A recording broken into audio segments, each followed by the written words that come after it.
Alright. Oh, he'll give her attention. So, if we start a fire there... Sorry. Anyway. Sorry. Doesn't come till the next chapter. Okay. Shh. Anyway, welcome to week 12, everybody. This is the Wednesday night game group. This is John, the GM. Say hello, everybody else. Hello, everybody else. I'm going to start taking experience points for that. As you all know, they defeated the first chapter entirely, leaving no loose ends that I am willing to make them aware of. And You now can cut they... your lip doing that. I can also distinguish my can from everyone else's doing this. I rely on placement. Fuck placement. Just saying. Righto. Anyway, they defeated the first chapter. They got loots to sell, loots to buy, and 2 months of exposition to fill us in on in terms of their characters, along with what was said at the end of the recording last week. Also, they earned 2 months worth of monies. And just to make it easy, I followed the Pathfinder Society guide in terms of that, so it may not seem like much, but day jobs are not for earning the money. It's killing people and taking their loot that you are... Wait, day jobs are for killing people and taking their loot? Holy No. shit. No, I said day jobs are not for earning all the monies. It's killing people and taking their loot. So you still just said that... You just... Half-Life 3 confirmed. Yes! Yes! Anyway, hero points. A lot. 3. Oh, 5? 8. Where is it? Where is it? 38. 5. 406. How much percent? 8. 3, 5. I'm going with speak with plants. That would be an engaging conversation. Exactly. Oh no, not again. Plants are everywhere. They don't match. How much? Oh wait, hold on. If I No, wait, get- I got a penis. So... What? Alright. What? Alright, that makes it all better now. Oh! It's better now that she has a penis. Well, that's what she said, I guess. Oh, boy. You're right. She did say it. Yes. Got red balls. I guess. It would be better if they were blue. Hey, speak to the DM. You should What? get blue. You should get John, blue. do you have blue balls? Oh, well, that's... This is an engaging conversation. I want more of it. Let's move on from there. So, our rogue/alchemist, who is now a potion shop store owner. What has your character been up to for 2 months, and is there anything that he's willing to share with the group, or keep everything secret? He's been working hard in the alchemist shop, has taken over the shop, Sorry. so he is now a resident of Sandpoint. No. He's also been in contact with You take my Coke? Oh, that's your... the Pathfinder Society Lodge in Magnamar, where he has been receiving information, all the information he can get on ancient Thessalonian. So he has learned more or less the ancient Thessalonian language, +1 linguistics. Really? Yeah. And that's how he's been spending his time. Awesome. Stanton, how have you been spending your 2 months? Well, he's been spending a lot of that time alone. He's been, he's been very stressed out. Very stressed. Yeah, he has, hasn't he? Because he's been overseeing, obviously, the filling up of the uh, sin spawn well of evilnessness. Yes. Plus, having dreams about him torturing people. It gets to you after a while. He probably will have contacted some of his real cleric friends and said like, hey, I'm having these terrible dreams. I'm not getting any rest. And quite frankly, I don't know who else to turn to about it. So, any response they give. Which they did give you the one that I sent you on Facebook. Pretty much saying that if there's anybody in town you can speak to, or if you're capable of performing the spell, which when I looked it up, you really wouldn't be doing the communal spell where you're capable of speaking with Abadar. No, that one's a little outside my ability. Yep. But other than that, they pretty much have no idea what a Runewell is or what a Runelord is. They're just as lost as you are. Alright. Well, right now I'm just trying to find a cure for really bad dreams. Hey, do you sell, like, the Pathfinder equivalent of Xanax? Or... That? Blow to the head. Just lay it on this table, real still. Despite your stressful moments, have you been dealing with the wizard lady much? Whose name is escaping me. Leia? Liar.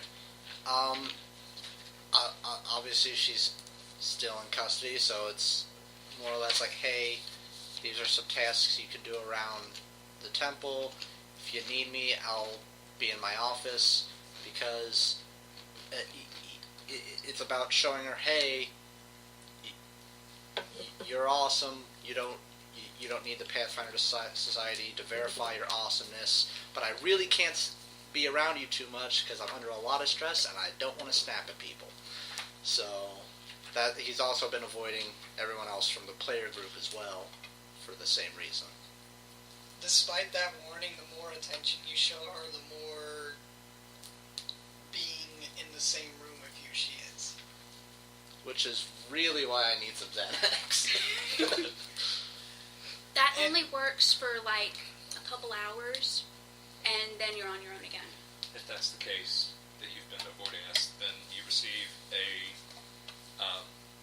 letter from Corbin informing you that the Pathfinder Society has chosen to allow you to dole out punishment to her as you see fit. Sorry. Which is a nice way of saying she's in my custody. Yes. Okay. Or not really nice way. It's more like, They don't give a damn about it. okay. Yeah. Trying to find a nice way to say that. But Oh, and by the way, her cat familiar is horribly untrained as a house cat, so your pews get scratched up a lot and whatnot. So they're starting to look like, It marks its territory a lot. Hmm? It marks its territory a lot. and so your church is starting to look like Lucy's a little bit. Just saying. Yeah.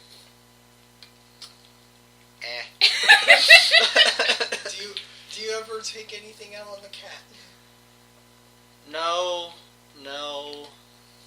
I just write really angry letters to the editor.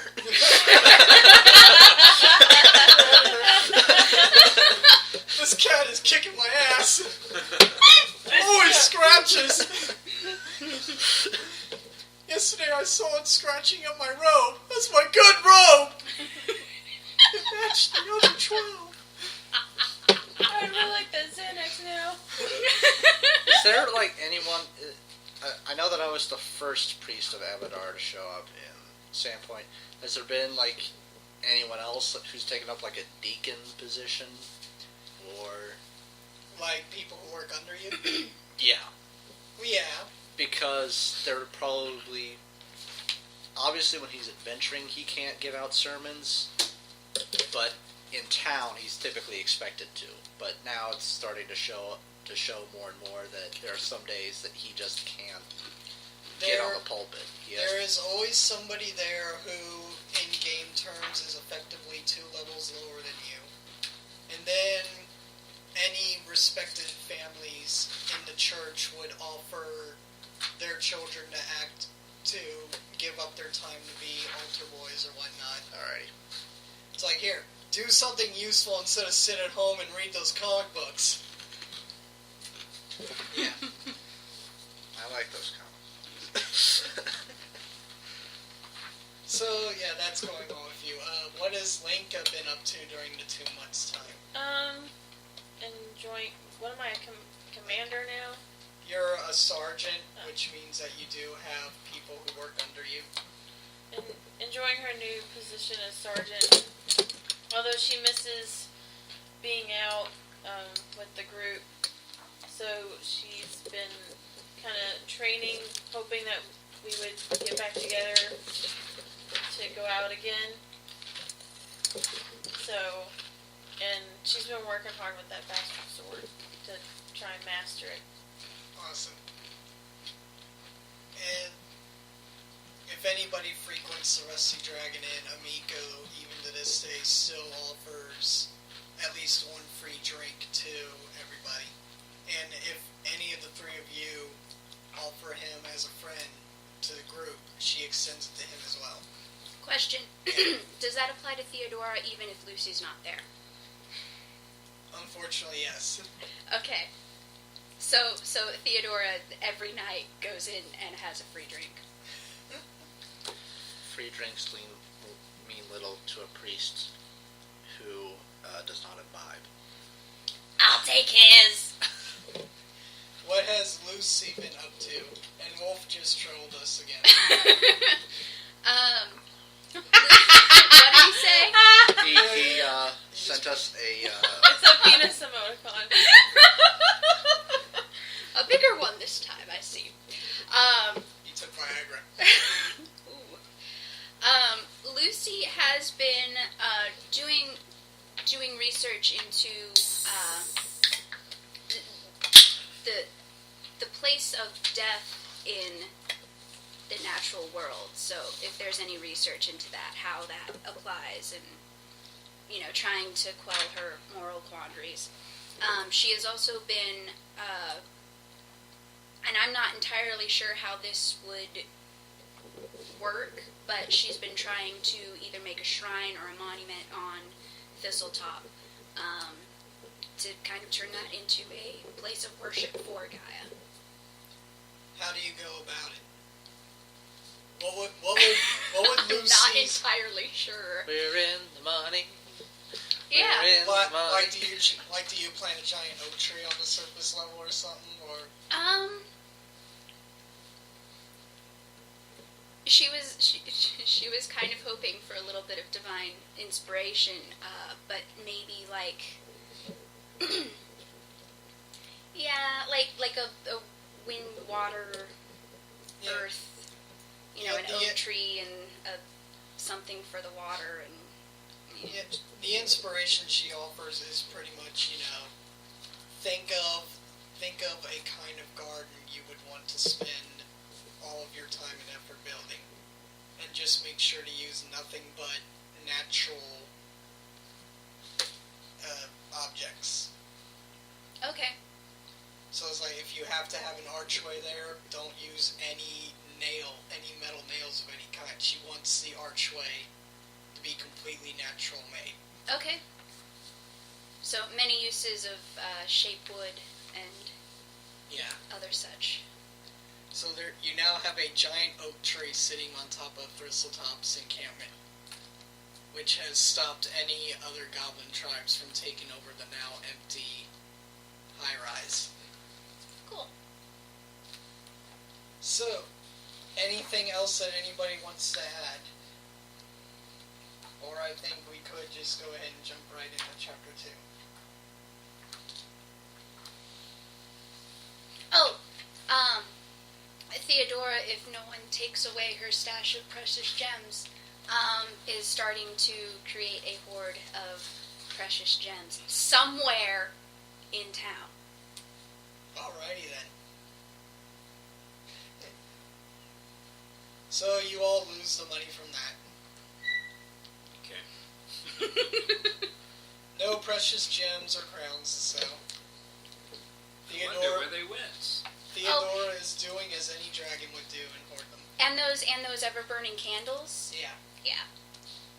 She Those kept two? those too. Yep. So wherever she hid them, it's very well lit. Yes. Well, I mean, anyone can try and track it down, but just saying. in that case, I believe we can go ahead and start Chapter 2 of the adventure path, called the Skinsaw Murders. So, in the 2 months that passed, Sandpoint has been relatively quiet, and everything has turned back to normal. With the death of Nala, the goblins who were being pulled together to attack Sandpoint has gone back to their own devices. So, goblins are still all over the hinterlands, but they're too busy being themselves to pose any sort of full threat to a full-fledged town. Shay is, of course, always traveling about, keeping it to that. And the mayor, in order to offer closure to the city, went ahead and told the people of the town that Nala was possessed by a demon that forced her to cause the fire, forced her to steal her father's remains, and forced her to bring the goblins together to attack Sandpoint. So as far as the general public's concerned, everything that Nala did was under the influence of an outside force and not of her own deranged mind. What have we heard from Oric, Oric? the mercenary? Mm-hmm. He retired in a wealthy part of town with all his platinums. Sweet. Cool. Yeah, he's gone from being a sword for sale to loving the nobility life. So he, totally Gatsby's it up? Yeah, Awesome. he is the Leonardo DiCaprio of Sandpoint. Although people will say that whenever he comes to parties hosted by other noble-born families, he still stands out like a sore thumb. He reaches out for the green light, the lighthouse, every evening. You never read the book? No, God damn it, you people. I never even saw either Gatsby movies. Neither me. Can you believe this? What? This is... Did you see That's it? like a I haven't seen the classic. new one yet. You haven't read it either? No. I have it. If y'all want to borrow it I at just any time. I just know of the silly little fan theory that goes around where in the new version, the guy in The Great Gatsby is Jack from Titanic. Considering he has an insane fear of water, doesn't remember much of his past life, and seemed to come out of nowhere and suddenly strike it rich or something like that. Does he have the Hope Diamond with him? Well, no, the old lady had that, and then she tossed it into the ocean. Okay. I at least remember that part, because she was like, I can sell this for money to feed my family for generations. Or I could do this. Ha! Screw you, grandchildren! In the... In their place. In the kitchen, on the table, there should be a basket with a shit ton of napkins. So, as I stated, Sandpoint for the past 2 months has been relatively quiet. Now, you are now in the month of I have this on my phone actually. The month of after October. You're in the equivalent I'm of dropping December, so it's everything. gone to winter now. And I have it right here. Oh, Theodora doesn't like that at all. Oh, does that mean we all have Christmas decorations? The month is pronounced Cathorna. Cathorna. So Christmas? Pretty much. So yeah, everybody's decorated for the festivities. It's winter, so it's always cold out. No snow yet. And a day comes where Linka, your character, is given word that 3 people were found dead in a barn south from the city. Okay. It wasn't given to you to look over, but the people it were given to is always talking about it. Okay. They pretty much mention 3 guys were found dead in a barn. 1 survivor was dragged off somewhere because he was all mad and crazy. They kind of gloss over much of the details, so you don't get much from it at all. A few days later, however, Hemlock comes up to you, the sheriff. He says, "We're going to need to speak to your friends. Something has happened last night that is now going to have to require their attention. So if you could gather them all together and bring them back to my office, please." Okay. Awesome. I do that. Alright, so Linka comes and visits each one of you, says, "Hey, we need to gather together at the sheriff's house." Talia. Sorry I have to leave in a rush. If you need any money for a meal, I've left 5 gold coins on my desk. Stop by the Rusty Dragon. Crap. Go to the sheriff's office, pick up communal wine from the winery. Damn it. I'll take care of the communal wine. You just get your ass out there. Alright. See you when I get back. Yeah, right. She's busy reading one of her books. Okay. So, you all eventually are gathered at the garrison in the sheriff's office. Did you bother to go get Corbin, or did somebody else have to get him? Well, we Corbin, can go get him. Yes. we have a meeting at the sheriff's office. Is there something happening? I'm assuming so. That's why we're being summoned. All right, give me just a moment. Alright. Corbin steps back in and grabs his stuff. Alright. So, you're brought into the sheriff's house, into the sheriff's office at the garrison.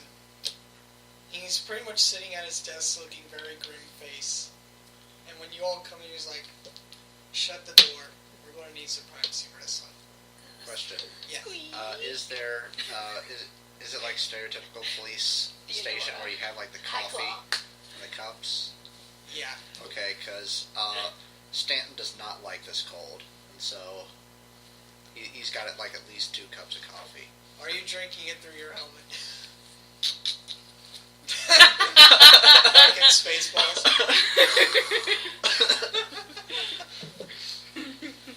I always have coffee when I watch Radar. You know that. Everybody knows that. You have Mr. Coffee, Mr. Radar, Mr. All right. So when you shut the door, he stands up for a moment and turns to the window and he says, "First, I want to thank you all again for what you've done for the city. It's fortunate that you've proven yourselves so capable, and because I believe that we have a problem that's going to need your helps. Again, a problem that I wish I didn't have to involve anyone other than the city guard. However, this needs dealing with now before the situation grows worse.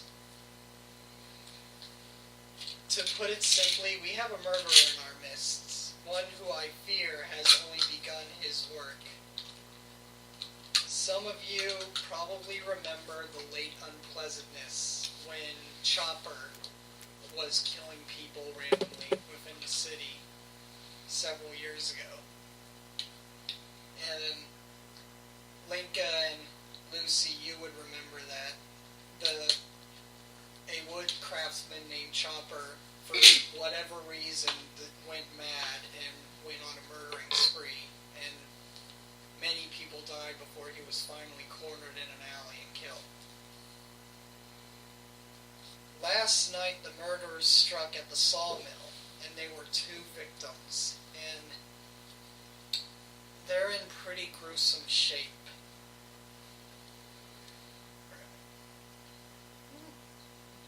The bodies were discovered by one of the mill workers, a man named Ivor Thorne. And by the time my men and I arrived on the scene, a crowd of curious citizens had already sprung up. I've got my men stationed there now, keeping the mill locked down, but the thing that bothers me isn't the fact that there are 2 dead bodies inside. It's the fact that this is actually the second set of murders that we've had in the last few days that matches what happened in that mill. I've come to the 4 of you for help in this matter. My men are good, but with the exception of your friend Linka here, they are very green. They were barely able to handle themselves against the goblin hordes, and what we're facing now is probably far worse than that. So I need the help, but I'm afraid you'll need the help too, because he turns to his desk and opens up the drawer and takes out a small pamphlet, a small parchment. Whoever this killer is happens to know one of you. And he holds it out to Lucy. She takes it. Your name, it's folded up and your name is written on the front of it in what looks to be dry blood. And when you open it, it says, "You will learn to love me, desire me in time as she did. Give yourself to the pack and it shall end. Sign your lordship."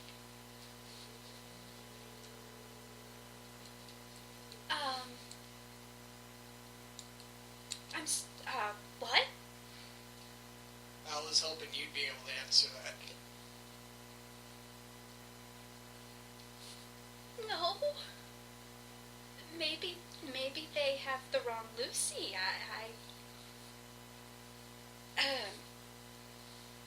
She hands it to everyone else.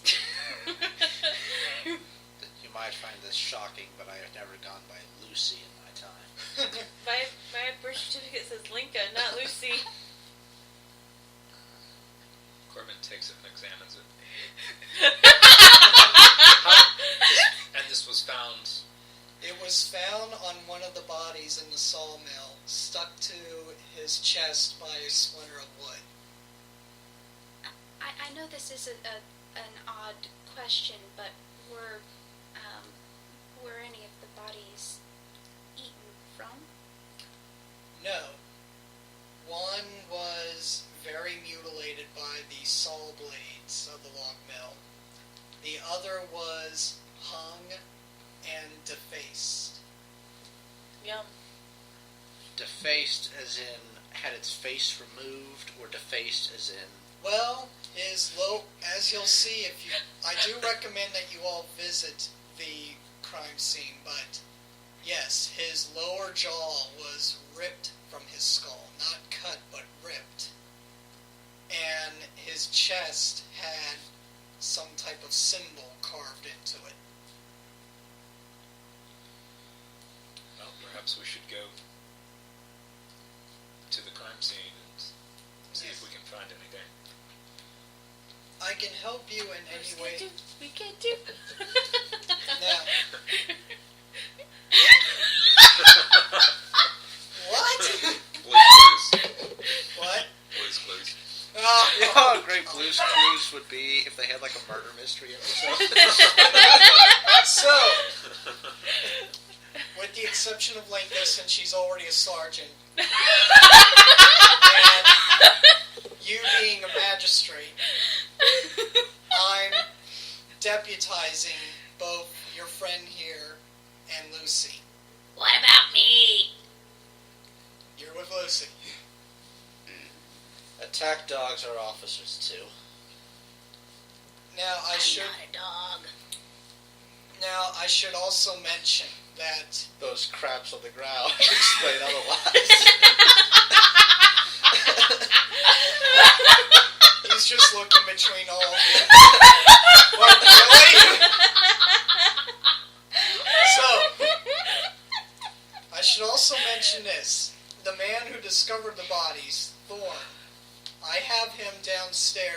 of the cells right now. He's very shooken up. And I've already spoke to him, but I feel that he might be hiding more. And there's somebody else downstairs in the cells as well. He did it. Oh, did I say that? The father of the woman who was torn apart by the saw blades, a Ven Vender. And you would recognize that, Sammy. So it's the daughter downstairs or the father downstairs? The father. The daughter who tried... The daughter is dead. Well, I see what's happening Actually, now. there's two daughters. The one who came on to you was the younger daughter. The one who's dead is the older daughter. I'll speak with the Thorn guy. So the sexy redhead is still alive. It's okay. You still have a chance. My order forbids You've had sex a before marriage. lonely months. So Yeah, he was Well, the one not that was chosen to be dragged entirely down to the lonely. basement and raped by a woman. Perhaps before we speak with either of them, we should go and see what we can find at the scene. That way we'll have evidence to use when we talk with them. Alright. So you're heading to the So the younger daughter did it. Why would she do that? is this how your justice system worked before I could simply make random accusations? Yes. That's how the American justice system does it. Oh. Forgive the newly appointed sergeant. She still is the same amount of troublemaker as she was when she was a private. She's just making a lot more money and has a lot more responsibility. Hi, Claw. I had to give her something for helping save the town. I would have just taken a cake. But, Perhaps we should be on our way. I'll remember the cake next time. Alright. Oh, I think this conversation's quite entertaining. Alright, so you're heading to the sawmill. The sawmill is right here, number 23 on the map. 25. yeah, it's 25. Okay. I can't see! So, the sawmill is 2 stories, and it sits on a pier. The pier has a chute that sends logs up to the 2nd floor, and when you manage to go inside, you'll see that there's a chute, that the chute continues down into the blades so that they land onto the main floor after being cut up. But anyway, when you get there, there are 2 guards standing outside, keeping the group of civilians that have come up from going within. But there are people there, they are whispering amongst themselves, and they are trying to peek in any kind of openings they can get to. There is also a marsh, a short walk across the shallow portion of the river, and the pier extends out as well to allow boats to come up.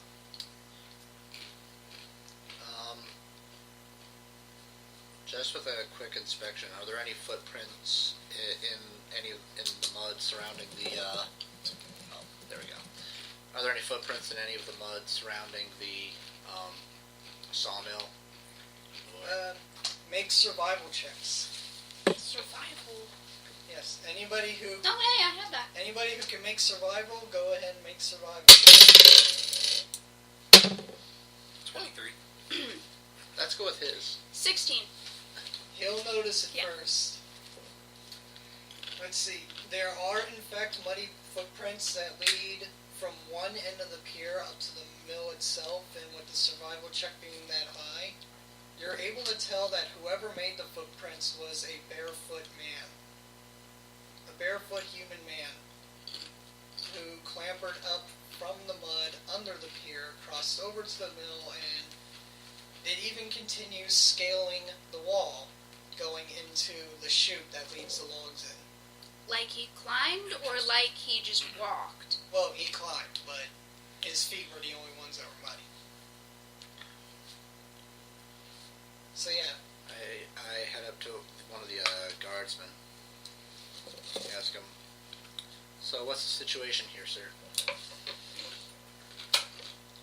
The corpses are inside. We have another guard stationed inside watching over one of the corpses to keep it from being picked at, because these mills are very infamous for having rats and whatnot.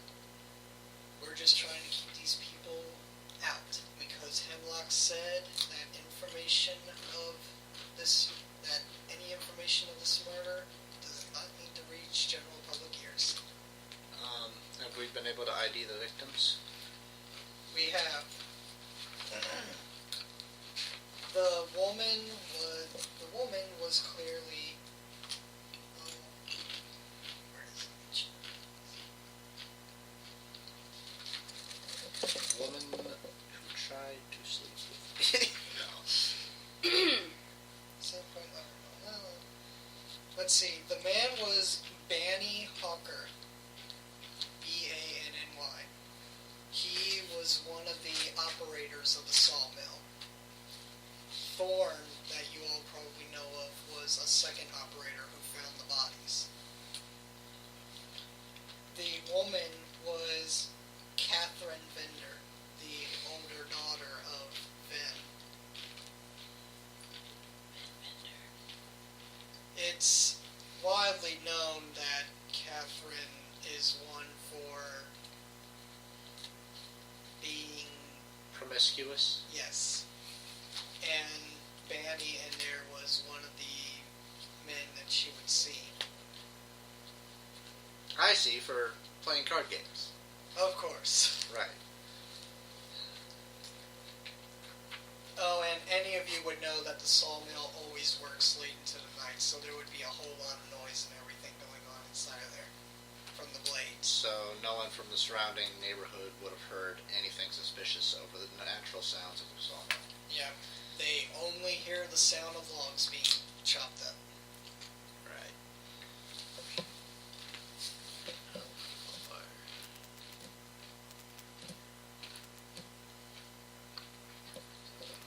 But if you all want, we can step aside and let you in. But I must warn you that it is a pretty gruesome scene.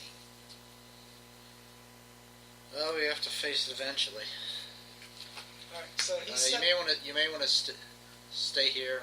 Make sure no civilians decide to follow us in. We will. So he steps aside and leads you in. Now, the very first thing you notice when you walk in is a very strong smell of decay. And no check is necessary. It's pretty easy to assume that this amount of decay smell couldn't come from two bodies that died within 24 hours. So You I'm also assuming we learned that from the guardsmen. Well, I mean, it's kind of easy to ascertain. Alright. Because it reeks in here. You also have on this main floor that you're walking into the mangled, mutilated body of a woman that a guard is standing over. She's been pretty much chopped up 3 to 4 ways by these saw blades. And then you got a set of stairs that lead up to the second floor where all the machinery is. Anybody who goes up there will see the body of Banner hung up on hooks, his shirt ripped open, his lower jaw ripped off, and a 7-pointed star carved into his chest. Well, it's not good. Interesting. There is also an axe laying next to Catherine's body. Theodora starts sniffing around to find and my brain just reset. Where the additional decay smell is coming from. Because if it's not coming from the two bodies, it's coming from somewhere. We saw the muddy trail come in from the log flume, right? Yep. It came from up under the pier, across the pier, climbed up the building and into the log flume on the second floor. So we can assume that's the point of entry. Now, as for Theodora, Just she's trying to follow first that. led to the axe. The axe has a very pungent scent of decay on it, as there seems to be flesh and bone caked onto the axe head. And she needs to make a fortitude save.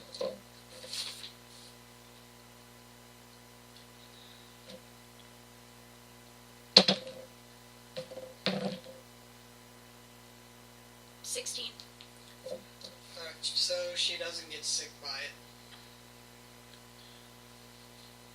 How's the guardsman who's looking over the scene right now? He looks, well, there is a pile of puke on the floor next to him, and he's still pretty pale, and, yeah. Private, if you need to throw up, don't hesitate to step outside. Just make sure you vomit downstream. I don't think I have any left, sir. Well, how would you get out and get yourself some fresh air, okay? Corbin takes a vial and hands it to him. And informs him he should drink it. It's a Thank you.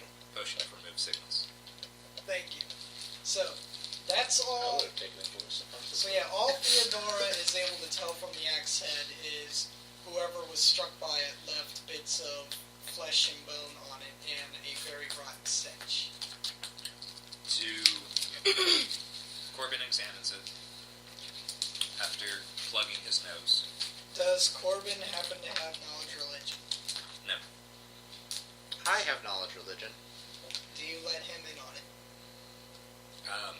Yes. Roll some knowledge religion.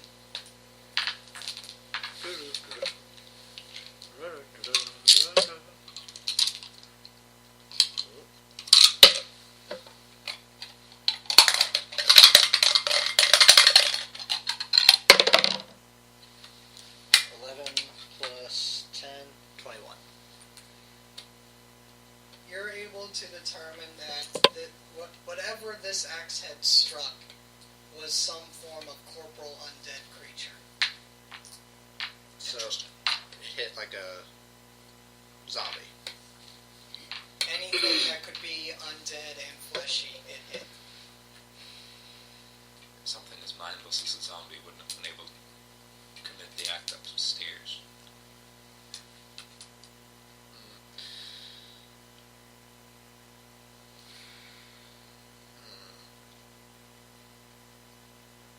Theodora keeps sniffing. Corbin goes back upstairs to examine the body again. There's nothing further downstairs that Theodora can find, so he'll end up going up after Corbin does. So Corbin on the body.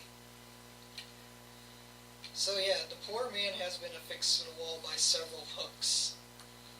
His face was carved away, his lower jaw ripped off entirely, and his bare chest does bear the same design that was on the medallion that you took back to society. This one you could actually make an Arcana or History check on if you want. Alright. Would knowledge nature help? No, I'm afraid not. 23 history. You got something lingering in your head, but you just can't figure out what it is.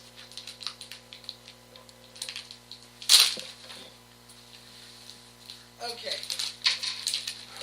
You suddenly happen to remember reading about something called the Sheadorn Rune.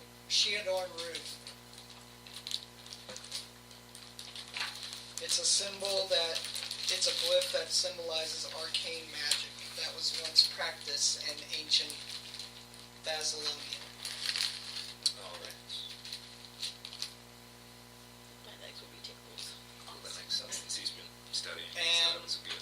With Theodora up there sniffing around the body, she's able to determine that there are other deep gashes on the body that smell of the same scent that came off the axe head. Icky. So, when when she points those out, you can make a heal check on them if you want.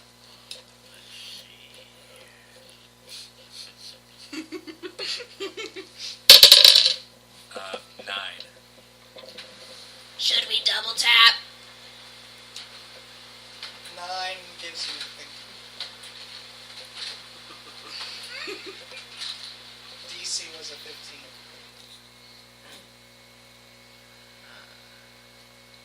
I'm still saying we should double tap. Well, with a 9 you can tell that they were made from claws, but that's pretty much it. So you got the second floor and the first floor covered. What does anybody else want to do? Go and examine the point of entry. The windowsill does smell of rotten meat and decay, but there's nothing to the point of entry to say otherwise. Okay. Start making friends with the rats. I don't currently have speak with animal, Okay. but wait, yes I do. I was about to say, I thought you did. So, yeah. The rats aren't able to tell you much because normally when people are walking around and the machinery's going and whatnot, they tend to scatter and stick to the dark corners and whatnot. But they do say that when everything settled down and was done with, one of them happened to scurry outside and see a shadow of somebody going into the river. How going into the river? Just walked in. Just walked in. Stanton, did you make it public knowledge that the axe struck somebody who was an undead creature? Uh-huh. Speaking of that, Do you make public knowledge what the rat said? Yes. A rat told me that somebody just walked straight into the river. Oh no, I'm holding the rat, and I ask its name. What's the rat's name? What is the rat's name in Ratatouille? I was gonna go with Fievel. Okay, the rat's name is Five. The Bible said that something a humanoid-shaped creature walked into the river, like just walked, like you or I, but without swimming. Corbin takes the bridge across, goes around, and examines for any tracks. Alright, so you'll eventually make it over to the marshland area. I have an open spell slot, so I'll get that one ready so we can learn about it.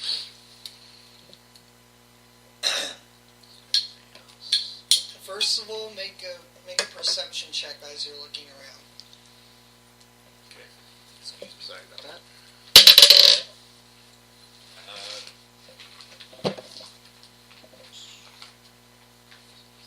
So 23. You do find a relatively dry spot that bears a number of barefoot human tracks and a lingering stink of rotten flesh. And if you wanted to determine how the tracks are going about, that will need a survival check. Okay. Do you want to get you want me to get the other spell ready or get that one? Your call. Linka, what is it that you're doing during the whole investigation? I guess I'm just always on guard, because y'all were talking about dead creatures and rats talking about people just walking straight into the ocean. So, I say we burn the whole thing down. so you'll every now and then you'll have somebody break away from the group of civilians and come up to you and be like, "What's going on in there? We have a right to know." And I'll tell them that they're not allowed in.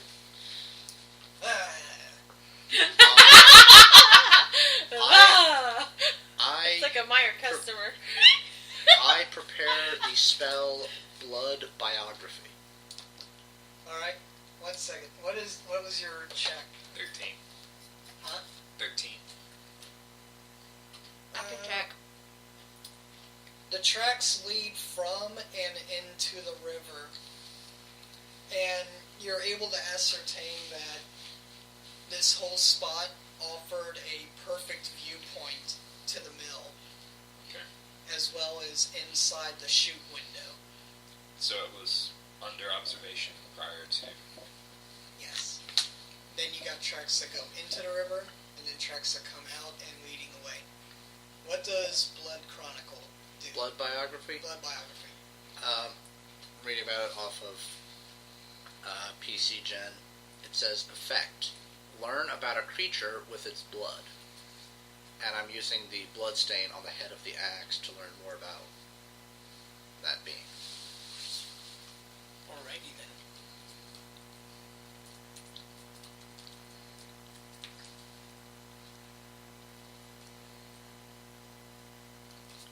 Let's see if there's anything more to it before this ends up spoiling a lot. Blood biography, casting time 1 minute. Range touch, targets one creature's blood or one blood stain. Saving throw will negate. See text. You learn the answers to a specific set of questions about a creature so long as you have access to at least one drop of its blood. You can cast a spell on the blood of the living or the dead, but living or undead creatures are entitled to a saving throw to resist. You can cast it on dried or fresh blood. Once you cast the spell, the answers to the following 4 questions appear on any flat surface you designate. Wall, piece of paper, or so on. With the 4 questions being, who are you? The name by which the creature is most commonly known. What are you? The gender, race, profession. How was your blood shed?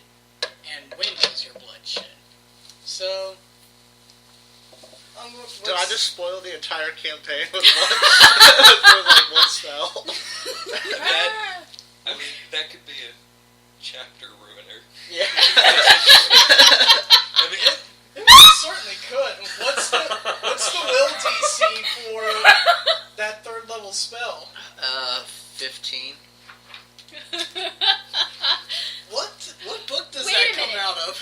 Wait a minute. let's see. Advanced Player's Guide. Don't undead Yep. not have will saves or something? Intelligent undead.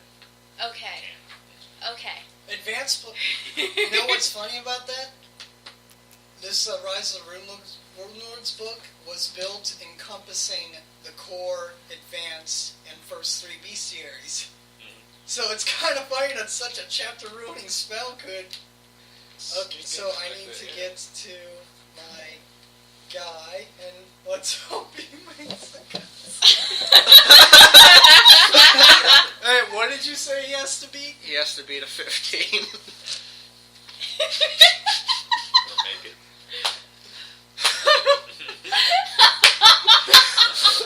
This ought to be fun! Who'd have thought that such a spell could be within the confines of Rise of the Runelords books? High five. You couldn't be the only player as a cleric who thought to use that spell either. No, I can't be, but... Excuse me. I don't know, you, Mr. Give me a second. I want to see this. Oh shit! Oh, we're good. Go. Fine. Okay. Nothing spilled? No, it poured right into a napkin. It was convenient. Okay, so we need to pause for a minute because our one player wants to see this almighty roll take place. So, I got pickles, because we have barrels of pickles that we looted. So, I brought Doritos because I've been really craving Doritos. yeah, And I've never tried squirt soda. And so, it's pretty good. I like it. Well, you know, I think I'm within gonna the use biography of this that. character, I would have a way to work around it if he ends up saving the throw. Reading over the 4 questions that are given and his character biography. If I miss this throw, I know exactly how to answer the questions without breaking the chapter. don't Alright, it can be assumed that if we have like another 24-hour period, I just prepare like 4 of those spells. Cute.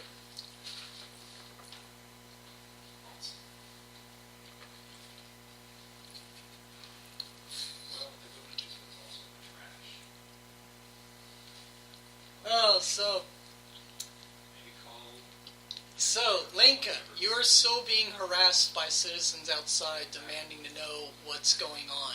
Why are there so many people here, and why are the heroes of Sandpoint inside if they're supposed to be Why are nothing you interrogating me? Just wave your dick at him. It's worked before. Because you're a town guard, and you're one of the heroes, so you can tell us something. Transparency in government. Help! A big Go press! home and read your newspaper. We don't have a newspaper. What's a newspaper? We didn't learn how to read. We're just common folk. Thanks for insulting us. Corbin the entrepreneur will now be starting Times. But first you'll have to teach people how to read. Corbin the entrepreneur will start a private school. Just so people can learn how to read the newspaper that he's going to sell them. So he's going to control the information they get? Yes. That sounds incredibly evil. Or just tell them to go home and learn how to read. Alright, That's more important than what's going on. now we gotta wait for Chapin because I want everybody here for this. Yeah. But as I told Will, given the backstory... I fully expect that if he has like an alias or something, that you can just give that. Because even I have to admit, that's pretty game breaking. Yeah, how is that such a low-level spell considering that any big bad you use, be him living or undead, can be immediately found out by that spell? Can I like spend one of my fate points in order to have him fail the roll? No! Aw, damn it. At least let me make the roll first! Alright.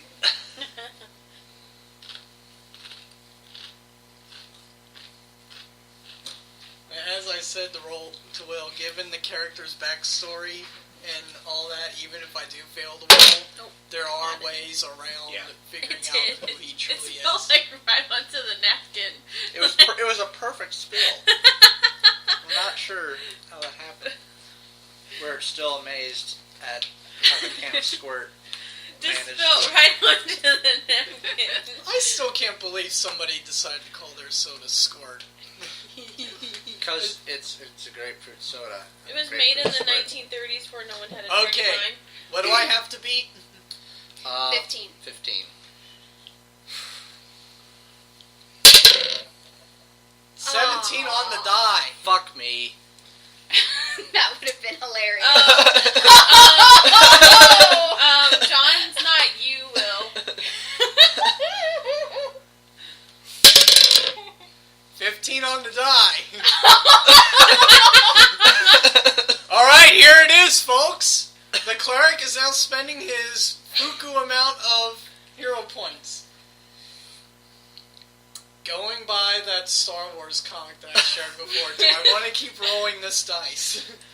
Switch. Let's give it one more go.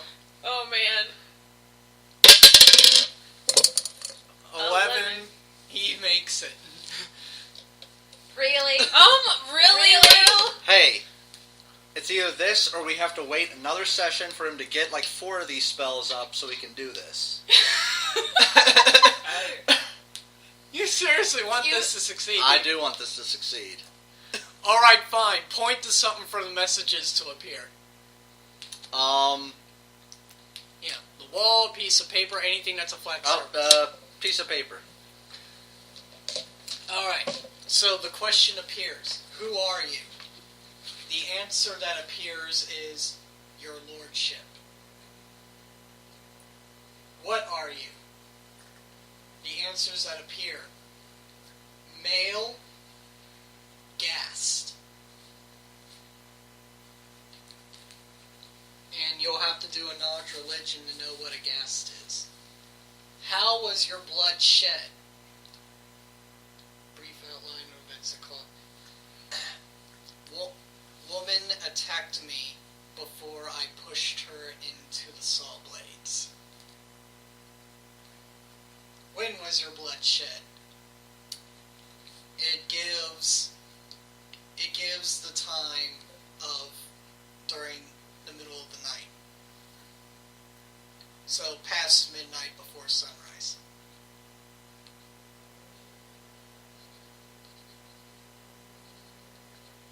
So it was before sunrise? Yes. Alright. So early AMs. When it was still dark and people would be inside asleep. Gotcha. See how much information we got now? Because I dropped 3 hero points.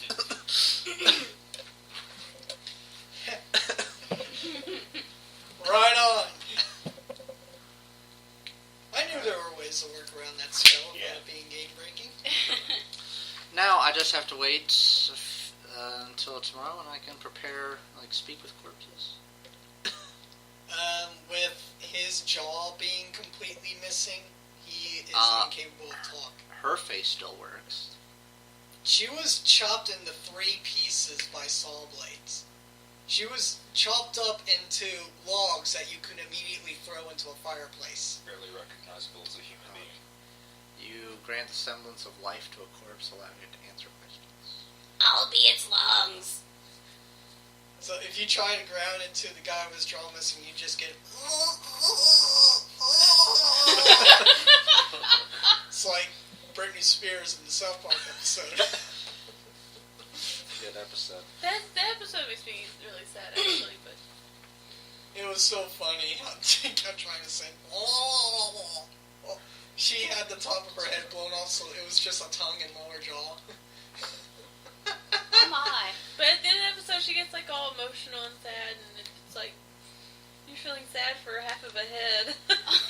So, what do you all do from here? Mister, I'm going to cast a spell that almost breaks the game. Touch of law on myself, religion, so that's a 21 on identifying what a ghast is. A ghast is an advanced version of a ghoul. In Minecraft. So A creature in the nether that spits Fire. fireballs. And it Yes. screams terribly when you shoot it, like, "Arr!" Yeah. these, It's got You see tentacles. one and run. Which is kind of the case with most of the creatures in Minecraft. What? You see one and run. I run towards creepers. all right. So Oh All you had to do is lead So creepers. how big does your dick get? All you have to do is lead creepers to all right. water, So first of all, there's the ghoul. and they explode safely. All right. A ghoul is a humanoid creature with long, sharp teeth and paled flesh that is stretched tightly over its frame.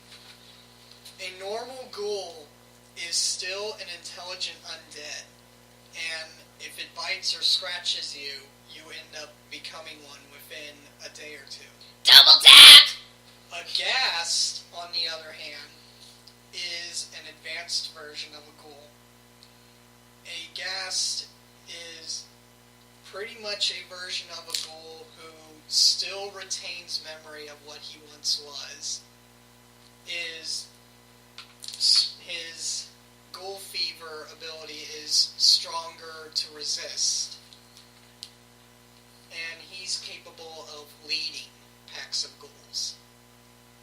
Is there any sort of particular weakness that ghouls have? Is there... Fire. Holy. Now, Double tapping! I should warn you that knowing that both Theodora and Corbin have discovered scratches amongst Banner's flesh. As for the woman, she is far too mangled to come back as a ghoul. Alright. As for weaknesses, ghouls are, let's see. First of all, they're undead, so positive energy they're weak against. But they also are resistant to channeling. They have channel resistance +2. I have improved channeling. Righto. Their fortitude and reflex saves are their weakest. And a regular ghoul pretty much hardly ever wears armor. Ghast, on the other hand, could be a different story. Okay. So that means that if we're gonna hunt these things, something that we should try to attack them with fast-moving area of effect. Fire spells? When in doubt, kill it with fire. Yeah, essentially. Kill it with fire! Or we should try to attack its physical structure, its fortitude, with things like sound bursts. I'm assuming toxins wouldn't work on an undead creature, would they? I don't think so. With sunlight? Now one thing that should also be pointed out. Any ghoul or ghast, attacks to either eat or create more ghouls. This particular ghast that you're dealing with decided to hang the man up and scratch a rune into his chest. But still scratch him up to make ghouls. So... Corbin goes up and examines the corpse for any bite marks. Make another heal check again. I'm gonna heal too. Touch of law. Oh. Alright. Where is that? Where is it? In the H. 12 plus 5. 17. Okay. 17, there's no bites on him, but there are scratch marks made by a 5-fingered clawed hand. That's human size. So he wasn't bitten, but he was scratched. However, you are able to ascertain with the heal check that he does not seem to be showing symptoms even of a dead body succumbing to ghoul fever. I still say we burn it. I'm for burning it. We can... Perhaps we should send him off properly. I think we should leave 2 or 3 guards here to watch after the body. If it does resurrect, it'll still be chained up, and they should be able to extinguish it with ease. That way we don't have to desecrate a body by burning it, but we're also able to take precautions in case it is something more than what we think. Agreed. It's gonna spread this entire town. That only happens in the comic books. Give it a week. What concerns me What's is that a comic book? they have Anywho, what concerns me is the fact that the sheriff mentioned that this was the second murder of this type, which means that there are other bodies which have probably already been taken off to the morgue. And if they've been attacked by a ghast, we need to examine them to make sure that nothing bad is happening.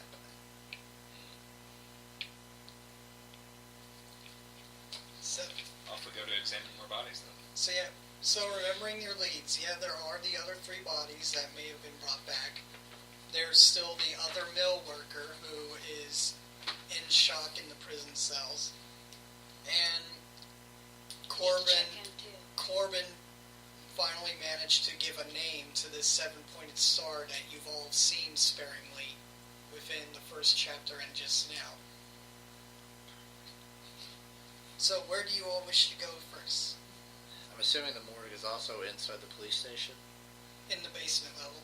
so we can head there and we can decide, do we want to examine the bodies first, or do we want to interrogate We should. Iber? I believe we should examine the bodies as soon as possible. Yeah.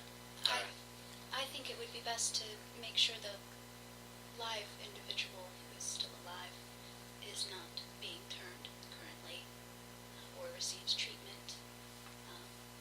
The dead bodies because they would have turned by now. He found the body. He wasn't. Or he found the body, so he wasn't attacked. by Yeah, it. Ivor found them in the morning after it was done with. Okay. Or it's pronounced Ebor.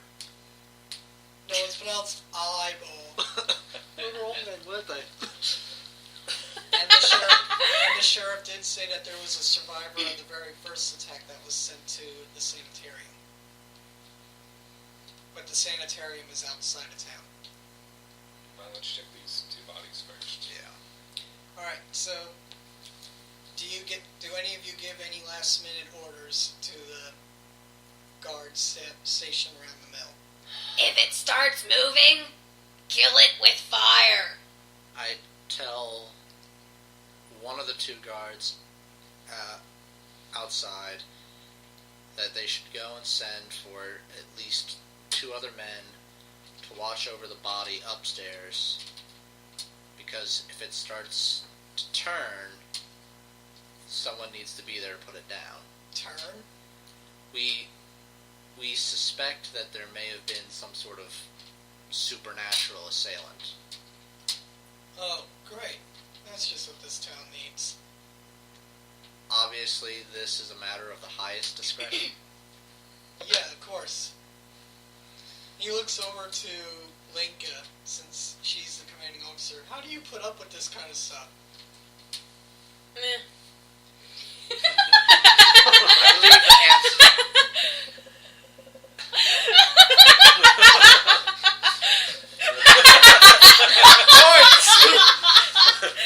Points! I believe the proper answer would be faith. You know I don't believe in whatever y'all believe in, whatever. Corbin looks. How very eloquent. Corbin looks uncomfortable. So, you go back to the police station, and Hemlock shows you down past the cell block level into the basement level, and he says, so do you all mention anything about what you want to look at the bodies for? Not yet. Lucy is carefully covering Theodora's mouth. So as he's leading you down the stairs, he's like, we've already had our medical examinators look over the bodies. I mean, they ended up sharing the same thing. Their faces were torn apart and that weird star was left on their chests, but other than that, there shouldn't be anything different. And he unlocks the door and opens it, and sure enough, there's 3 bodies still laid out on a table with sheets over them. But if you all insist... Theodora has a tank of gasoline ready. Did were these bodies able to be identified? They most certainly were, actually. Due to the note that was found on one of them. These were the bodies of Mortwell, Hask, and Tabe. Mortwell, Hask, and Tabe? Yes. And he even pulls the note out and hands it to you. These 3 were pretty much con men that tried to set up in the city before until I ran them out. To be honest, I'm not at all surprised that they're laying on those slabs. I figured that one day they would try to swindle somebody tougher than they were. And the note says, a deal has come about that I need capital for. It involves property and gold, and though I am not at liberty to tell you the exact details, it will make us all rich. Come to Bradley's barn on Cougar Creek tonight. We can meet there to discuss our futures. And it is signed your lordship. So they were lured into a trap. Most certainly. Their muscle guy was the only one to survive, apparently. When my guards came by the barn during their during their rounds, the survivor rushed them, attacked them, and had to be hauled away. Did they notice anything peculiar about him when he attacked? He kept raving and ranting about this lordship guy. The sanitarium's gonna be overrun. This. When exactly do we place the time of death for these individuals? These were found 2 days ago when the survivor attacked my guards and made them have to check the barn out. We ended up figuring that they died that night before, so they've been dead for 2.5 to 3 days. yes. Were any of the guards bitten or scratched? No, not really. Corbin uses his quarterstaff to reach up and pull the sheets off of the bodies. They just lay there completely lifeless. Their faces are all mangled almost in the same way as the other, and sure enough, that Sheared-on rune is carved into their chests. Corbin grimaces but steps up to examine them.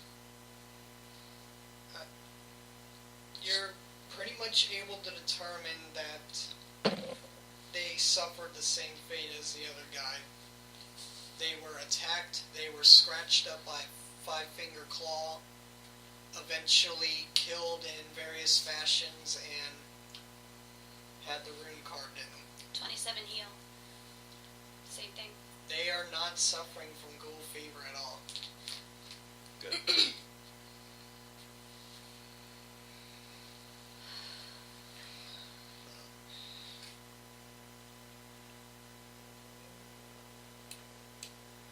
Why would he need to lure these men out?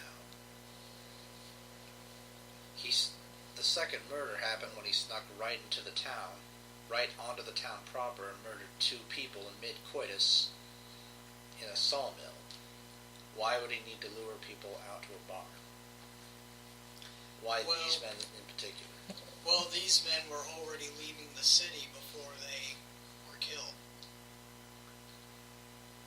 And to be honest, even though I am a sheriff, I can't say that I can say that good riddance to them. They wouldn't be investigated. Oh, we're still trying to find out who did this to them. This is a pretty gruesome state, especially since it matches one of the sawmill workers. I just find it rather strange that these 3 well-known con men were killed and done up in this way, and so was a sawmill worker. Corbin pulls everyone aside and says, "Allow me to attempt to handle this. Perhaps we shouldn't share all of the details of what we have discovered so far." Corbin approaches the sheriff and says, let's see, "Is there anyone you suspect?" Right offhand, one of the people we suspect is the woman's father, Ben. He's currently in one of the cells as well, having pretty much lost it when I gave him the news of his daughter's death. For all I know, it could be play acting, or she wasn't meant to die, but he's the only clear suspect we have. Ivor is only in there because he was so riled up as well by finding the bodies. No. Right now, there's an innocent man that they're suspecting. This is true, yes. I think that we should at least let the sheriff know so that we can get it, so that we can let him put everyone at ease. This is true. And knowing this would put them at ease. Knowing that it's not him, yes. And also, I could release Ivor now, but I still feel that he's hiding something from me when I interrogated him. So unless you all wish to speak to him, I can just let him go.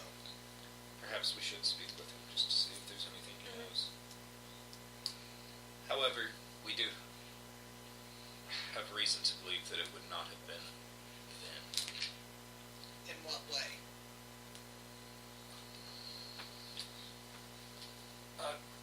just the nature of the murders at the mill. The assailant came from outside the mill, across the marshes. Vin was already in town. He'd have no reason to take that form of approach. True. And that part of the river is shallow enough, maybe. Shallow enough for someone to at least swim. Why? If that's the case, I suppose I could let Vin go when he finally calms down. He's still pretty upset in there. Perhaps we should try our hand at calming him. I don't think your friend here could, though. I figured as much. I was probably going to interrogate Ivor. I believe we should visit Ivor. I could not calm him. Alright, I'll show you. You do a very poor job of calming anyone. Alright, I'll show you to him. So, he takes you back up the stairs and towards the cells. As you're walking, you happen to walk by the cell that Vin is in, and when he happens to see you, he immediately lunges for the bars, going, "It was you, wasn't it? You son of a bitch, it was you! I know it was you!" Heal. 14 plus 12 to see if there's any external reason why he would be so angry. And No, he's just grieving. Huh? whoever we're trying to calm down said that. No, Vender, the father and Oh. the daughter. Can I punch him? Why? He's calm now. He's calm down. Alright, so you reach in and punch him and thoroughly knock him out. And Yeah. Tell him so he can shut up. And the sheriff looks at you like, "Really? Is that necessary?" You need to shut up. I Let's don't. hope that he doesn't sue. Hold on, I have this wonderful drug called Xanax. I have another wonderful drug. It's called mead. So he leads you to Thorn. And Thorn is still wearing clothes that are covered in bits of blood from probably when he was handling one of the bodies. He did it. And he's just sitting there on the cot, his head down, very quiet.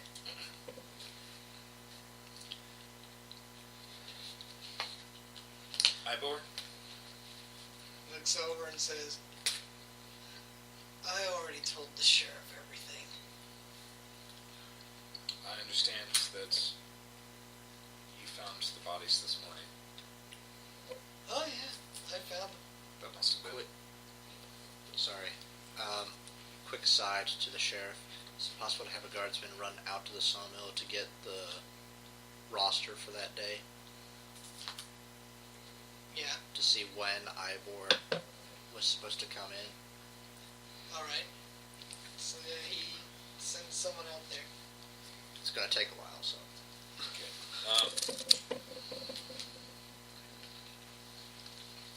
I'm sure you would be aware that they would suspect you suspect you as someone who might have committed this. That would be impossible. I wasn't scheduled to come in until sunrise. That's when I found them. We do not believe that you would have been the one, under the circumstances, to have caused this. I'm working towards a diplomacy roll to make them friendlier. Go ahead and roll one. Let's see. So,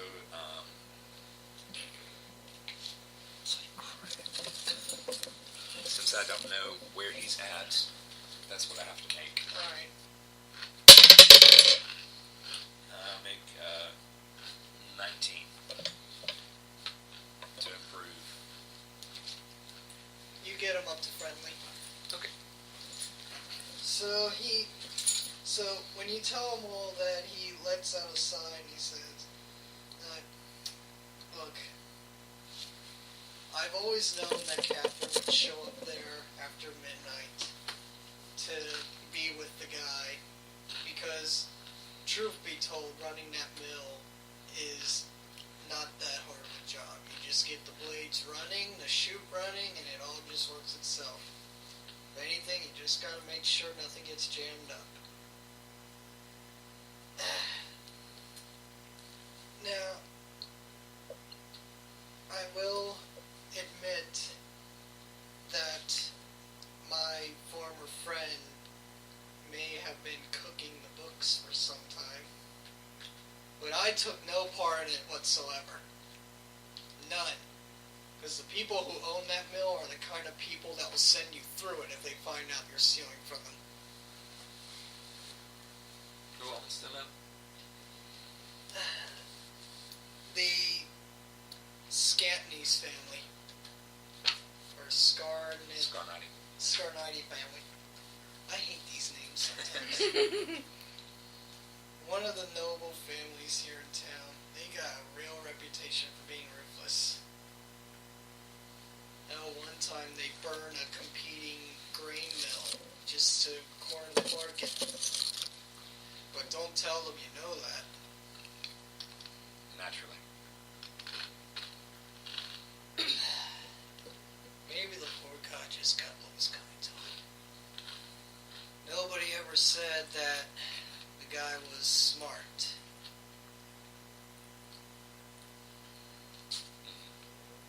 Did you see anyone or anything leaving the bar, leaving the mill as you approached? By the time I got there, the only thing I noticed off about it was the blades were turned off. You said that you were supposed to be there at sunrise? Yeah, You found the body when? when I got there, at sunrise. Came in, the first thing I saw was that poor girl mangled up on the floor with the logs. At first I thought she pissed him off and he did it, until I ran out and found him like he was. Now all I can think is maybe they found out what he was doing. Pretty gruesome way to pay back somebody, though.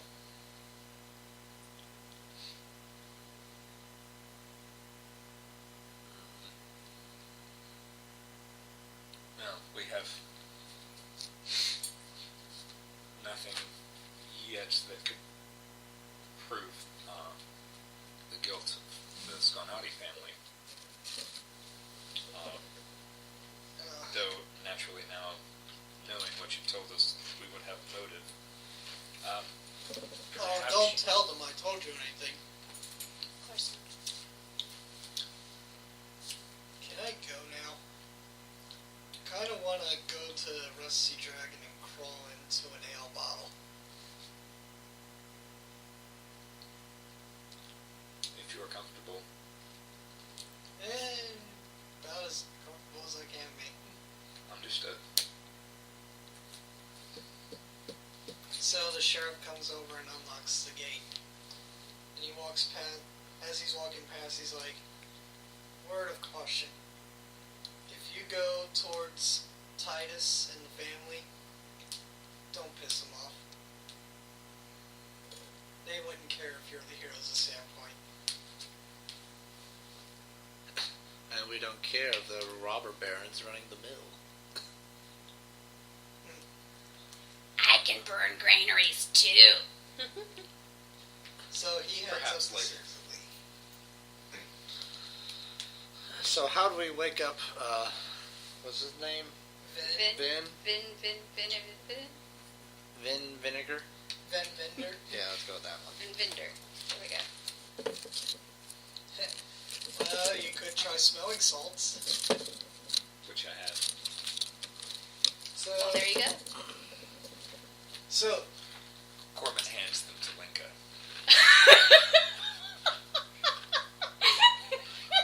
Gonna use that in the future.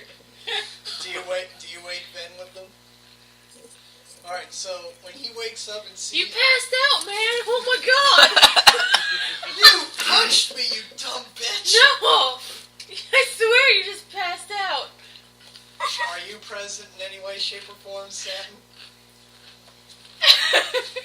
I'm standing and leaning up against the doorway, listening in to everything they're saying. Corbin is going to send a couple of credits, send a message with a couple of silver to the inn to pay for Ivor's drinks for the evening. Alright, so one of the guards runs out to take it. He gets the top shelf Before stuff. we, before we talk to him, I brew up some tea, so we have some tea. So she brings out tea. He's still lying on the floor with you over him. He's like, "You knocked me out, you bitch!" I slap him. What? I'm gonna sue! I don't think that's helping. Don't call me a bitch. I told him what happened. He passed Go out. down the hall, door. He'll be under your Nice. Tea! I take the tea that you give me and I give it to him. So he crawls his way up, and he said, And he's trying to talk to me and I force the tea down his mouth. It's still burnt. It's still "Ah! What is wrong with you? You're a town guard!" Lucy pushes Micah towards the door. It's called tough love. I think that's enough tough love for now. What do you want? I just want to talk to what has happened is a horrible tragedy, and you must be feeling awful about it. You're damn right I'm feeling awful about it. One daughter dead, other running around with priests. I know you're out there! You just gotta be out there, you all are never alone! kind of rounds the corner, and you should know that I never actually slept with your daughter. This isn't helping! Nobody asked you. Will you eat the damn instead of just waggling it around? It was a surprise enough for me to know that my daughter was sleeping with some mill worker. Now with her being dead, and now the news of her sleeping with some mill worker going to be all over town, he just sits down and covers his face. We can help that reputation, you know. Like you of all people. Maybe if you could shut up for 3 seconds and let me explain myself Exactly! instead of making wild accusations. I am Maybe then so we'd be able to get sorry. along. I am so sorry. He's That's what I'm saying. hasn't been sleeping well. No apologies to this man. He makes wild accusations with no proof, no evidence. That's what I'm saying. Weren't Now we- listen. Your daughter wasn't in that mill to sleep around, was she? She was trying to study. No, she was trying to help that other man study so that he could become more than just a simple mill worker, so that he could get accepted into university at Magnamar. That's what was happening, wasn't it? They weren't sleeping around. That sounds like a much better story to me. Maybe. Why would Perhaps. you spread nasty rumors about your own daughters? I just don't know. It's difficult for a man to study and keep a full-time job, isn't it? It helps to have a tutor.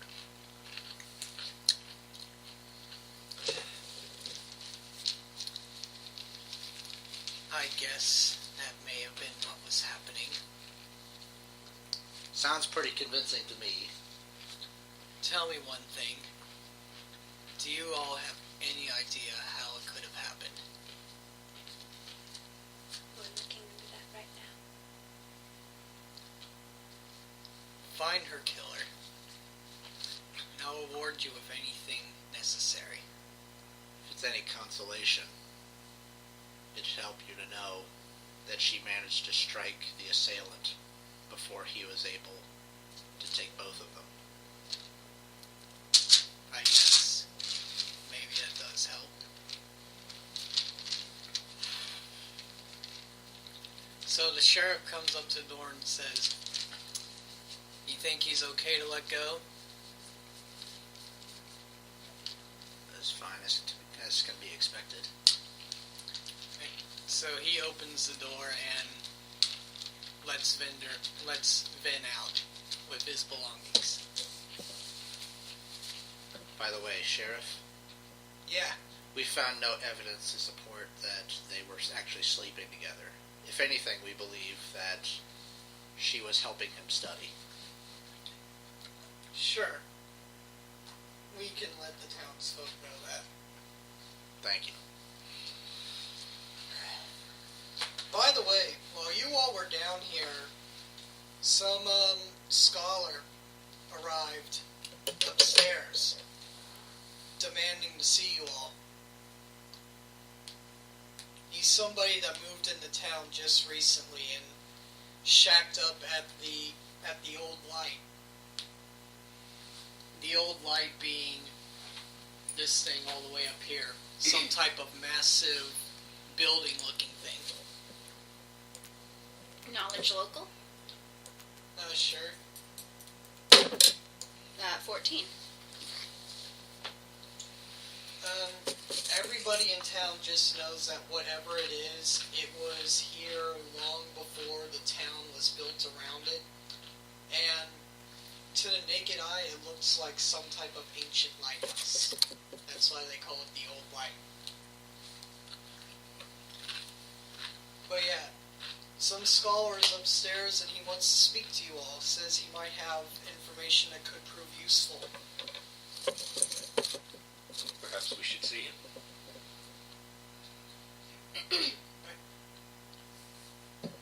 So we meet with him. Yep. So when you head upstairs, there's a guy sitting in the waiting room with a couple stacks of books in hands. He's wearing kind of a professor-style university gown, and when he sees you, he's got spectacles that hang on his nose like this. Kind of gray-haired, kind of bald in the middle. When he sees you, he immediately stands up and walks over towards and offers his hand out to the first person and says, "I am so glad to meet all of you. Corbin extends his hand. I'm Bernard Quinn. I am a very, very knowledgeable scholar of Tanzalonian lore and ancient relics." I could see humility as another one of your virtues. Well, yeah, it takes a lot and a lot of studying to learn about a society that may have vanished well over 10,000 years ago. Though my silly companions believe it only to be 7 to 8. You know, I've been studying the culture as well, and it seems we have a common interest. Yes, I also have come to the conclusion that it could have potentially been a much older civilization than they believe. Very, very ancient and very powerful, I might add. Spread all throughout Varisia, yeah. So I can see the word, but I lose the pronunciation. I can't. Spread throughout all of Varisia, ruled by very powerful wizards. And I'm sorry, you're all probably wondering what the hell that has to do with anything, don't you? I'm fascinated to find what you know. He opens up one of his books and takes out an old parchment and holds it up. Have you all seen this symbol? And it's the 7-pointed star. Far more often than we'd like. And you just laugh. You see, this star is very significant to the society. It supposed to be based around the seven schools of magic that was recognized by the Empire. Divination magic they considered worthless. They didn't recognize it at all. Bet they never saw that one coming.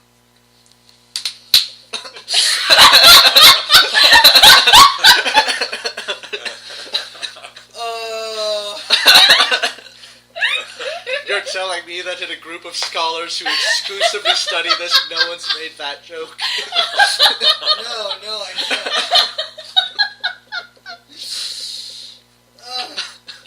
So, this seven-pointed star not only alluded to the seven schools of magic that these powerful wizards studied the most, but it may also signify the seven virtues that they were supposed to follow. Be it wealth, fertility, honest pride, abundance, eager striving, righteous anger, and rest.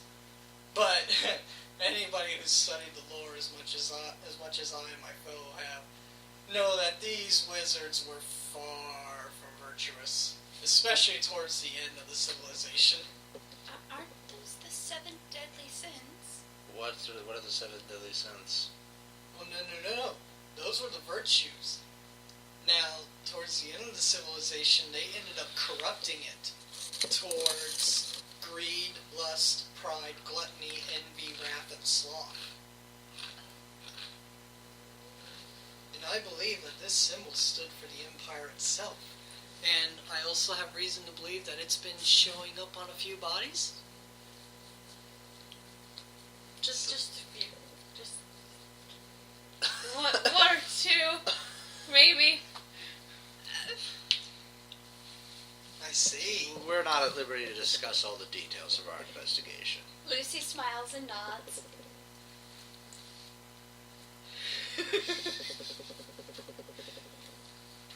See, the fact that the killer carved it into the flesh of his victims makes me believe that whoever's killing these people might be a scholar himself. And then he immediately goes like, "Whoa, but not me, of course, no! Dear God, no!" He did it. Theodora starts sniffing him. Trust me, sir, if we suspected you, it would have been a lot more obvious. If someone was intelligent and skilled enough to pull these murders, they probably wouldn't pull a gaff like walking into the police station and saying, "I did it." I guess so, yes. Is there anything else you could tell us that might be important? Did you know that the old light used to be an actual war machine that could fling fireballs almost entirely across the ocean? Really? That's what I believe, but my other scholars laugh at it. They think it was nothing more than a lighthouse. The fools. No one builds a lighthouse that tall. Considering 10,000 years of the world changing around it, what's peeking out from the surface is nowhere near how big it really is. Unless, of course, they had massive ships.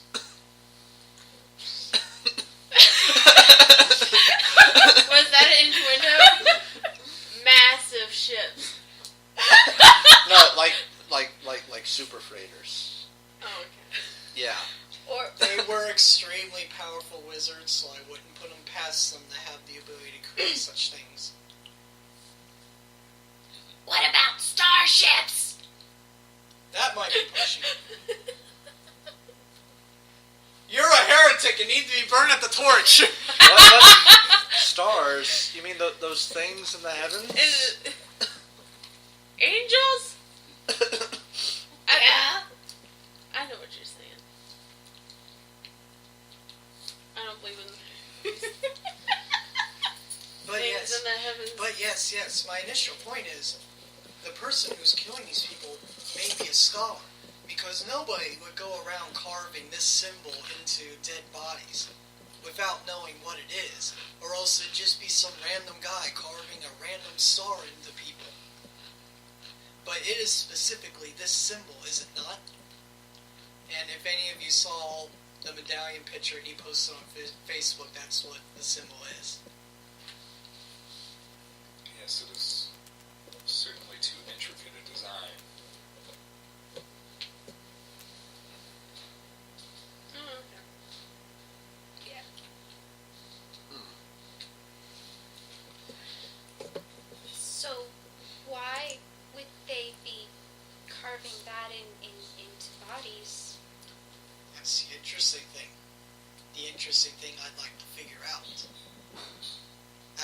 this star is supposed to symbolize not only the Empire, but the 7 schools of magic they recognize, as well as what ended up becoming a symbol of the 7 deadly sins that each of the last rulers followed.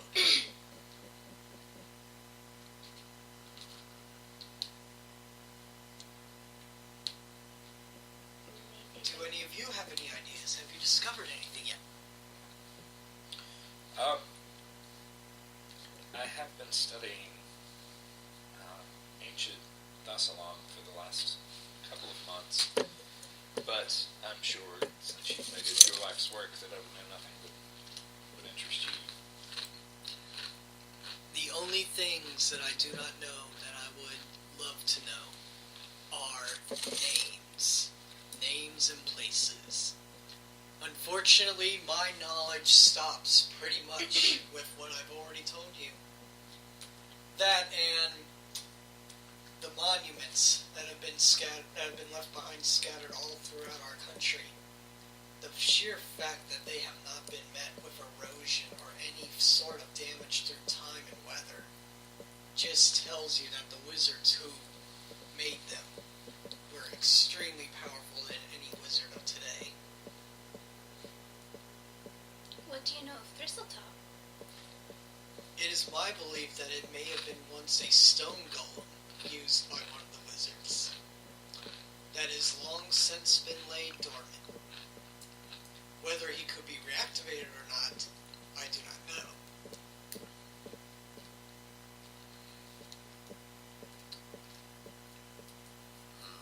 Interesting.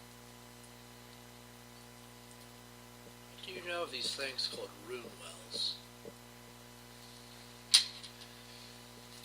I do not know much about them, but I do know that the rune wells are connected in some way. Perhaps a vast network used to communicate through water? A source of magic in some way? Or perhaps just drinking water for the wizards? But Sense how would motive you check to see if he's telling the truth. a what check? Sense motive. All right. Um, And as you're doing it, he's like, "Have you come across a rune well? Where is one?" I'll make the roll, and if it's lower than 11, you can assume that I'm using Touch of Law. 2. Yep.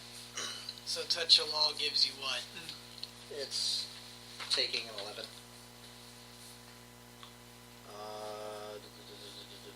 Sense motive. So 21. He's being very open with you. He's practically bragging in a way about how much he knows of a civilization that, being 10,000 years in the past, almost nobody remembers or even recognizes its existence. So it's bragging, not duplicity. Yeah. Okay. I mean, have you seen a rune well before? Where is one? Covered in concrete. But why? It seemed a rather dangerous thing to leave as is. Don't worry about it. How so? What did it activate? We have reason to believe that it did, yes. I must see this rune well, please. He might be able to shed some light on everything. And of course I can continue helping you with these murders.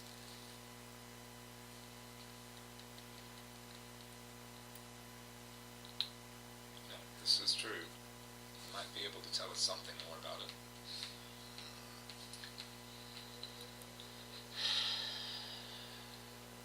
Very well. I didn't know we were by the sea. Pipes Okay. downstairs.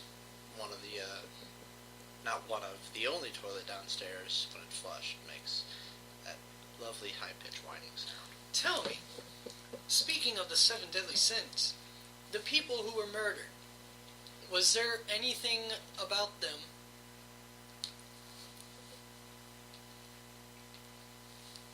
The first murder was a group of con men, which that could have been any number of sins. The second murder was... Extreme studying. Yes. Extreme studying. Uh-huh. Very extreme studying. Studying the Kama Sutra. Your dragon just talked to me. She does that. Studying someone's trap who ought to keep it closed. Don't mind her. She has strange ideas sometimes. Oh well. Dora. So where is this room well? Is it easy to get to?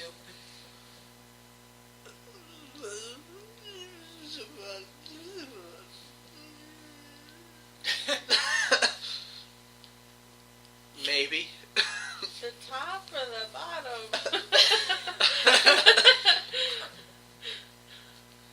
Oh jeez. So Well, What do you need from it? I just wish to study it. I've only seen one other room well since I've been traveling about. I mainly came here to Sandpoint to study the old light, but if there's a room well anywhere near here, Where's the other room well that you studied? oh, far to the east of here, far to the east of here at my home city. But that room well, if we're exchanging information, I don't see any harm. that room well was unfortunately dormant. The water was drained from it, and it held no magical presence whatsoever. The only thing I could ascertain from that was whoever's room well it used to be was a follower of lust.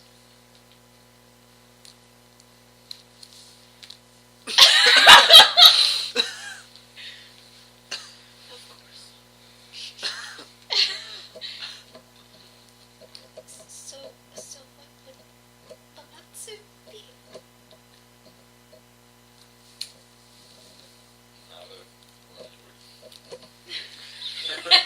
Lamatsu's a goddess.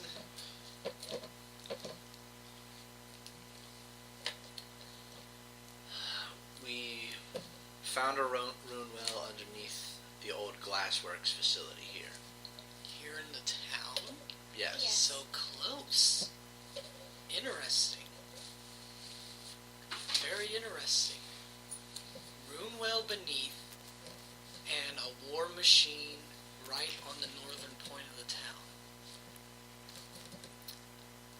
I will have to go investigate this. It could be very, very useful for my next paper. I would be interested in knowing anything that you do discover about it. I will be happy to share my notes with you. I live at number 17 on the map, so any information you find is There's only one. Yeah, you just point to the big map on the wall that's numbered. That was right here. It's like, I live on 17. You are here. like at the fucking mall complex. Yes. After I visit this room well and spend some time studying it, I shall send After my I visit reports to number you. 9 and number 20. Bless you. Alright. So, yes. Thank you very much. And he just immediately starts walking away. okay. Is it safe for him to go alone? I mean, there were... It was cleared out Yeah. when you... It should be fine. Okay. So yeah, I'm sorry, you set up for an it's dangerous to go alone. I know. It's dangerous to go alone. Take this with you. So, he starts walking away. Before we close up shop, what's your next plan of attack? It's about there's- midday now. There's someone still left alive. At the standard for tearing him. Well, there's there's that. There's also the fact that we know that we suspect that what we're looking for is a ghast. So, if there's any research or insight we could do into that, so that we know its method of approach, what likely targets are going to be, we could use that. Theodore suggests we just outright burn the sanatorium to the ground. Sanitarium. Sanitarium. Just Now burn everything, Yugi! Burn it to the ground! knock on the door, ask a question. If all you get is groaning, just burn it. Well, the thing is, Someone just woke up and they're like, zombies! Cover this fire. there was a I just had breakfast made! the guy did bring up a good point with the with the murders being, revolving around certain sins. I mean, obviously, it could be any number of them for the first sin. And you also If know the that second one was working the books, both of them are all about money. Greed. So, yeah. Yeah, but you also had two people engaging in coitus, so it could very easily have been lost as well. Were they in coitus when they were killed, or like I don't think we investigated that specific Well, aspect. for Can one, Can we? Do a Because Google the check. girl For was one, like Google check. chopped Go up for into it. pieces. Like, can we? you wouldn't have been able to tell Exactly. with the fact that both bodies were completely separated by the attack, and one was mangled into pieces while the Oh other man, that was. sucked. Like Yeah. somebody like separated them and like chopped her up. Like that would suck. Blacklight. So I guess that would get the blood too. So What's It a just- black light? and the urine. It'd be like in the movie 1408. It'd just be like blood everywhere, and you can't tell which part of like the mess on the bed was blood or semen. So it's just all semen. It's like in the joke about CSI. There's semen everywhere. They always find semen wherever they go. Here's a murder case. We found semen. And we're still recording this. We're still recording all of this. Oh yeah, we don't hold anything back. We had a rousing conversation before about Will being a playboy with ponies. Yeah. I wasn't there. Why? Which two of the My Little Ponies would he have under each arm? Yeah, it's like. Well, what struck me as alarming about that conversation was that we were actually discussing which of the ponies we would most likely be able to talk into a threesome. I was thinking to myself, at some point, these conversations go too far. There has to be a maybe border somewhere. that point was getting two ponies into a threesome. That was kind of that line. I never mentioned three. I mean, Heath Ledger always walks around with two of the Playboy bunnies with him, just because. Heath Ledger or Hugh Hefner? Hugh Hefner. Because That's how late it is. I'm screwing up. Well, we found our undead. Heath Ledger, the ghast, walking around with two. He would just be walking around as a Joker. This is what happens when people get a little greedy. I'm going to kill Well, a single would person. you be a pony too, or? Are we continuing this discussion? Enough! I wasn't part of it. I want to know. So, I mean, if you could convince the druid to wild shape, Bringing it full circle.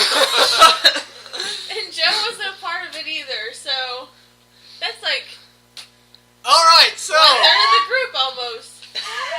now that since the derailment was saved for the end of the game this time instead of the middle of it, I think we can call it a night before we make Chapin suffocate in laughter.